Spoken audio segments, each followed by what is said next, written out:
Hello and welcome back to our lovely little axis of life and loveliness. I'm not entirely sure what I'm saying anymore. Anyway, so it's back to London. No, what London? Portsmouth and Dover. Those two silly ass bastards. Anyway, we have an encirclement penalty. Lovely stuff. And we actually have relatively even attack and defense modifiers, though even then it's not that important to be honest. And hey, when you're 100% fascist, national spirits should be coming in with you pretty damn quickly. Anyhow, this is where I decided, hey, we need some more manpower. Probably might be useful when we're fighting some massive stacks of troops. Later on I realized it's less important, but oh well, the war's about to end, so hey, we might as well put some more troops on the front line. Not much actually happens at this point actually, because all that really needs to be done is A, to break through some lines of troops, and B, to wait for them to leave. Because hey, as we said, and as you just saw, Dover just got a lot lighter. Hello Dover. Would you like to fall? I would like you to fall quite a bit. Yeah, so that's the end of that. I'm gonna actually tell these guys to hold, because look at that. Look at that emptiness. They just pulled out every single troop they had. Portsmouth is gone in 3, 2, 1, and Dover is out and coming. Very nice. And you'll guess where those troops went. They went to France, the bloody idiots. What a lovely sight that was. I can tell you that was the lovely sign. And here, Turkey has joined the Axis. So look at that lovely, massive Axis name. Oh, it is gorgeous, isn't it? But hey, here we go. Dover, you're gonna fall pretty damn quickly. I'm gonna have to assume. And I say assume, but it's gonna happen. Let's not even pretend. Oh, look, they've actually dropped in some troops. Look, I think I figured out where the Portsmouth troops went. They actually went direct to Dover. Problem is, of course, now that they've arrived, they have zero morale. Or essentially the same thing as zero. And so pop goes the balloon and pop goes the British Empire. Goodbye, Britain. Hello, Afghanistan. And here we find out this was actually enough. The United Kingdom has capitulated, and here is the peace deal screen. Beautiful, isn't it? And we have the same amount as Germany. Of course, Germany has already taken some of their provinces. So, first things first, British Raj, come to me, but apparently I can't do that because sucky things. Also, for some reason, it doesn't show me what I've already selected. Hooray! This annoyed me very much so, and as a result, it took us a while to figure out what we're actually doing. So we undo that. Instead, we start taking, well, Saudi Arabia and a few other smaller nations that, you know, aren't as important. Also a few British provinces because, hey, if there's one thing I want to avoid is more British people. However, the Suez Canal, oh yes, that thing will belong to me ever so quickly. Ever so well. Come on now. Can't actually tell what I'm clicking on or not because screw that, I guess. But Egypt is mine because of course it is.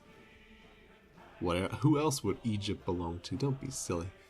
Anyway, I think I leave it at that, or do I start taking Crete? I did Crete, didn't I?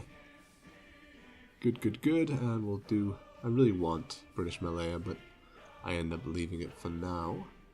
So yes, do we finish? Do we not? Here we go. We start taking some more land. The islands just have to go through slowly. I do pass once. The kingdom has not yet been claimed, which is interesting. It does eventually do, simply because, well, Germany decides, hey, I want that, and I didn't really have the heart to tell them not that they couldn't have it, but oh well, I'm sure it'll be fine. So I do pass a few more times, just so that we have enough points to take the rest of Australia, New Zealand, British Raj and all that nonsense. End our turn here. Lovely. We have Australia. Do want to take the rest of the Dutch East Indies. We do pass a few times. Germany doesn't seem to be too interested anymore. So yes, let's see what else we can take. British Raj, of course, take the rest of their states. United Kingdom, well, the mainland has been taken mostly, with the exception of the south, which makes it extremely strange. But oh well, I guess that's what happens when the game is absolutely bugged to shit. So, oh well, that's what happens. As I said. So we don't decide to take anything from there. Instead, we look around for something more interesting. We consider maybe taking more land off the British in Africa, but perhaps not. And as I said, well, we have puppeted someone. We have puppeted South Africa, I'm pretty sure that was. Yes, there we go. Oh, no, puppeted South Africa, puppeted Canada, that's right. And yeah, what else was there? Nepal, not really interested in Nepal. Take all states seems more reasonable in that case. Also Ceylon, of course. The Maldives, we gotta have some sort of island homes. The Andaman Islands, Nepal. What else was there? There isn't much more at this point. We do take a few African provinces.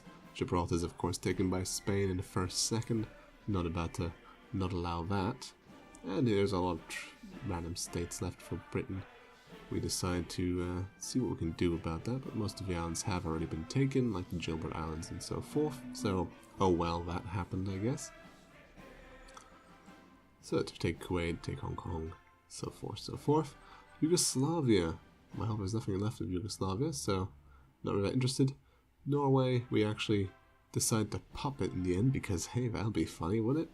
And there we go, all demands are done. Peace conference is over and we're calculating the effects, which will take a while, as they usually do. Here we go, the Treaty of Ottawa. Why it was Ottawa, I do not know. But here we go, the new Afghan Khanate, 1.44 million manpower. Lovely, lovely. South Africa is ours. The province of Canada is ours. Look at that man's face. I love him already. Norway is ours, of course, as well. We have 1.4 million. That's what I just was saying, because it's beautiful. Our troops, all in England, will now have to reorganize themselves to the Soviet front, because that's kind of important now, since the Germans will have will take no excuses when it comes to me not wanting to help them. However, I'll be back in just a second, as there is something that came up, and I'll be recording this on very quickly, don't you worry. There's not much to come now, it's mostly reorganization until the next episode where things will go really going, but I'll see you in just a second. And we are back. Lovely, lovely, lovely, lovely, lovely, lovely, lovely, jubbly. Anyway, here we go. Time to pull some troops out of the Southeast Asian front, because hey, all that's left now is Russia, and well, Russia's not about to start any naval invasions, I don't think. Isn't that just lovely? America won't even join in anymore, because hey, why bother? There's no one to join. Ha! So yes, we're quite jubilacious at this point, because hey, look at that, we just have lots and lots of shit right now. Holy crap, look at all this equipment.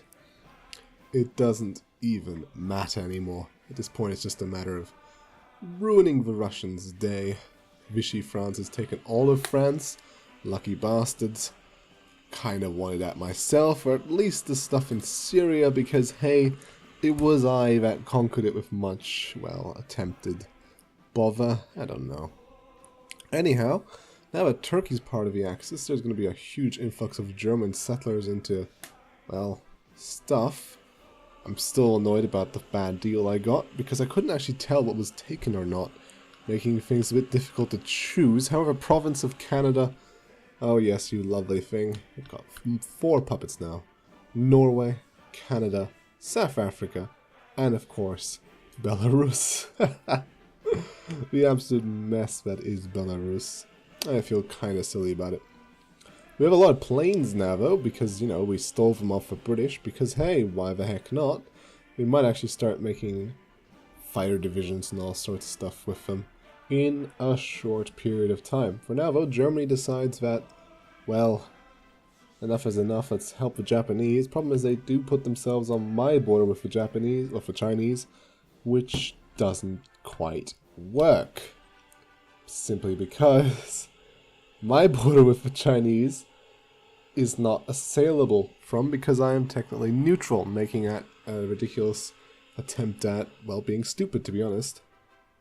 But hey, we all know how the AI is nowadays. Then again, let's get going. Let's put some troops onto our borders. Let's get this stuff rolling. No one really cares, do they? No, I suppose they don't. Also, that's the wrong Front line I'm doing that from, mate. You realize it, don't you? Yes, you do. There you go. Now you realize it. Yep, cancel that. Try it again. We should be going quite happily in just a short while. And yeah, here's that influx of Europeans into the steppes. I mean, thanks for all the new population, but you're not actually doing anything for me by any means necessary. However, here we go. The second invasion front, as you do.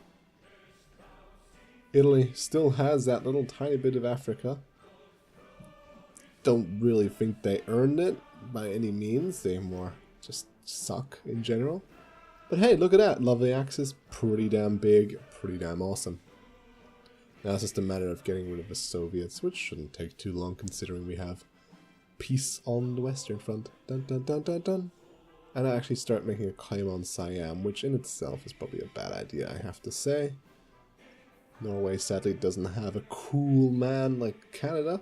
Canada, now that was a cool portrait. The guy looked so angry, it was almost cute. And look, you could go to the right, exactly, just go to Sichuan and then go right into Chongqing. And Sichuan is a province, not a... That's the problem in China. Provinces are kind of states, and it's a bit of a nuisance. Anyway, Sichuan is the state around Chongqing. And I'm not even going to go into this any further. Oh dear, oh dear, oh dear, oh dear. Just no. Just no. Anyway, back to Europe, and look at that, we are not at war with anyone. Most people love us, especially our puppets for some reason, and everybody, of course, in the Axis. Switzerland still exists, which in itself is probably a sin, but oh well, I'll take it as I go. In the meantime, however, Soviet Union is slowly but surely removing itself from existence. When I say that, I mean more like it's on a it's just standing still. Nothing much is actually happening. Of course, Japan, who should really finish up China by this point, is going to start losing against the Soviets pretty damn badly. Because, of course, well, China is taking up a lot of their, what's the word? Interest? Troops? Efforts? Yes, efforts sounds like more of the right word. A lot of effort is going into China. That should really be going against something bigger, redder, and, well, China is not yet red and probably won't be in this time period. Just because, you know, the fact that the Japanese completely obliterated them and the Soviet Union is going down in flames. And most of Southern Asia is going to be Afghanistani, which is in itself pretty hilarious, but oh well. What am I to say, right? What am I to say? Our troops have finally arrived back from Britain. It takes them long enough, I'd say. German Reich, of course, has most of Africa, and they're sending troops down there to garrison it. Don't see why, because the Soviets will never actually try invading down there, but hey. And here we go, we have joined the German-Soviet war. Troops are on the borders, and we're not winning, that's for sure. Yeah. We should probably try joining Japanese, just so that the Germans can actually attack from our provinces, but for now we'll have to deal with it. This is against the Soviet Union, no problem, let's join up, because hey, why the heck not? And yeah, Germany is not able to attack from my provinces, so the same problem with Belarus is happening all over again. Speaking of Belarus, Belarus hasn't actually joined the war yet. Something I will have to deal with in a short succession. Because of course you have to call in your allies. Because even though it's ridiculous, it still has to happen. And yeah, no one's attacking from Belarus, so I realize, wait a moment, these guys aren't actually at war. Call to arms in the German-Soviet war. Here we go. The border is at war. Call to arms with the Canadians. It's just weird. Norway, of course. Call to arms. Yes, please. Probably shouldn't have done that. Now there's another front up north, but oh well. So be it. All of them has joined in. The battle from Belarus is finally underway. For real. Here we go. Let's give that a shot. Now, if only the Germans actually just pushed instead of sitting around, not doing anything. That would be useful, wouldn't it? Yes, yes it would. Anyway, continuing with shock and awe, I think we do. No, we go concentrate battle plans. I don't remember at this point what we were doing.